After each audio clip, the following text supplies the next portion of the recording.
Good morning सकल के Moumita lifestyle नतून एक ब्लगे तुम्हारे सकल को वेलकाम जानिए आज के दिन शुरू करছি। तो এখন বাজে 5টা20। তো উঠে পড়েছে ও 5টা15তে উঠেছে। উঠে দাঁত ফাত মেজে ফ্রেশ হয়ে পড়েছে পপিকে খাওয়াতে, কারণ ও যেহেতু বেরিয়ে যাবে। তো আমি এদিকে টিফিন করছি, ও বলছে ও ততক্ষণ বলে আমি ওকে খাইয়ে নিই। তো পপিকে বিস্কুটটা ভিজিয়ে খাইয়ে দিচ্ছে, কারণ পপি বেলাতে আর আমার কাছে খেতে চায় না। তো আমি ওই সময় আমি গরম জলটা বসিয়ে দিয়েছিলাম, যেহেতু 1 গ্লাস করে গরম জল খায়। তো গরম জলটা বসিয়ে দিয়েছিলাম, ও বলছে একটু বেশি গরম হয়ে গেছে, যাই হোক একটু হয়ে গেছে গরম, তো খেয়ে নেবে গরম জলটা। আর আমি এদিকে দেখো ডিমটা 2খানা ডিমকে ফাটিয়ে দিয়ে দিয়েছি। এটা তোমার ঝুরি ভাজা মতো করবো, যেহেতু ওটা মানে এতে দেবো, ম্যাগিতে দেবো বলে এটা ডিমটাতে ঝুরি ভাজা করে নিলাম। আর এদিকে দেখো আমি তেলের মধ্যে ডুমো ডুমো করে আলু কেটে আমি একটা লঙ্কা দিয়ে দিলাম। ওটাকে ভালো করে ভেজে ম্যাগিটা ছিঁড়ে নেবো, দিয়ে ওটার মশলাটা দিয়ে। আর দেখো একটু 2 কোয়া রসুন দেবো ঝিরিঝিরি করে, যাতে ও খুব ভালোবাসে ওইভাবে রসুনটা দিলে খেতে। তো আলুটাকে ভালো করে ভেজে মশলাটা দিয়ে ভালো করে ভাজবো, দিয়ে রসুন কুচিটাও দিয়ে দেবো। আর দেখো আমি এখানে রসুনটা কেটে নিয়েছি ছুরি দিয়ে আমি ওর মধ্যে জল দিয়ে দেবো, দিয়ে তারপর ডিমটাকে ওই ঝুরি ভাজা ডিমটাকে ওর উপরে দিয়ে দেবো। আর ম্যাগিটা তো পুরো সেদ্ধ হবে, দিয়ে তার লাস্টে একটু বাটার দিয়ে নামিয়ে দেবো।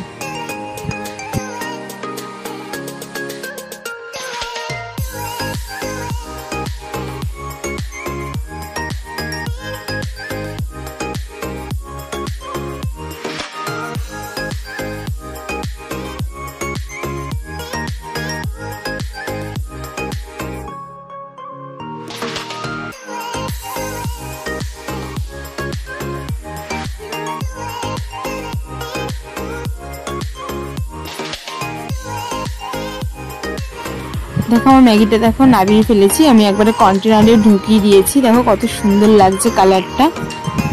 আর দেখো ও এখন শাক বাজছে, হঠাৎ করে আমার সঙ্গে মিরাক্কেল হয়ে গেছে। আমি ভাবলাম যে কি হলো, আমি ঘুমাচ্ছিলাম, তো তখন বাজে 6টা40। হঠাৎ করে এসে দেখো লাইটটা জ্বেলে ড্রেস ছাড়ছে। আমি বলি কি হলো, তোমার কি লেট হয়ে গেছে? যে বলছে না, যে দাদার মাকে নিয়ে যে সে দাদার ওয়াইফ হঠাৎই কালকে রাত্রে অসুস্থ হয়ে পড়ে।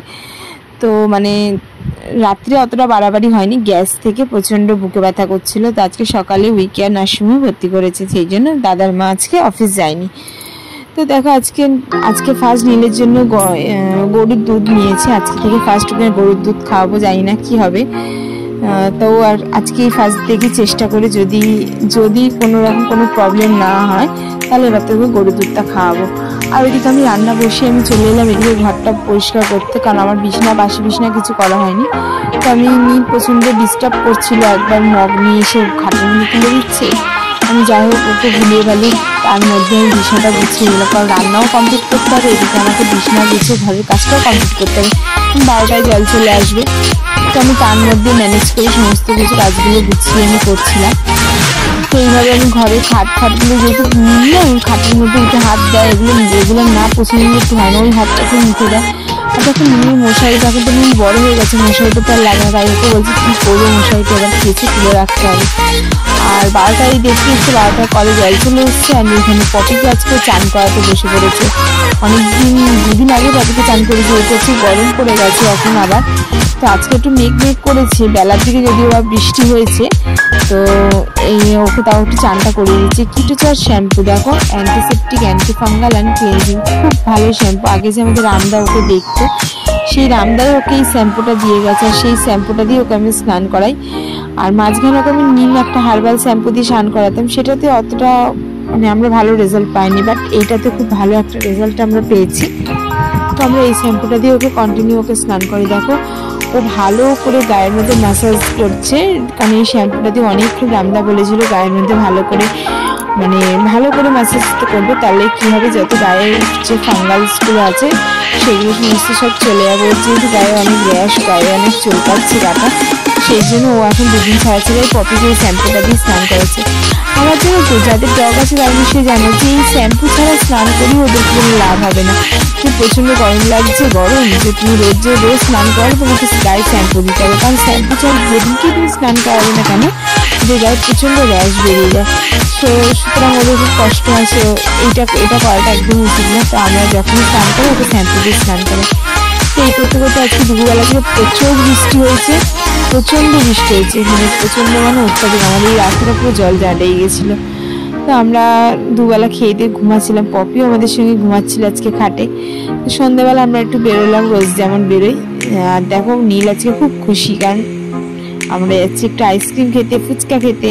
তো আমরা ফুচকা খেয়ে চলে এসেছিলাম। আর দেখো আসার সময় আইসক্রিমটা নিয়ে আসবে, তোমাদের সঙ্গে শেয়ার করব আজকে আমরা কি আইসক্রিম খেলাম।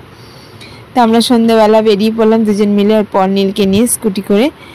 তো ঘুরে এসে তোমাদের দেখাচ্ছি আমরা আইসক্রিমটা কেমন খেলাম।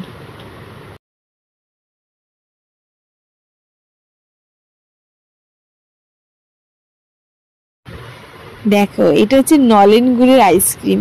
আমি এর আগে একটা কোয়ালিটি ওয়ালসে খেয়েছিলাম, 40 টাকা দাম নিয়েছিল, বাট ওটা অতটা ভালো নেই। হচ্ছে মাদার ডেয়ারির নলেন গুড়, দারুণ, অসাধারণ, এক কথা অসাধারণ। কেউ যদি এটা খেয়ে থাকো তাহলে তোমরা জানবে।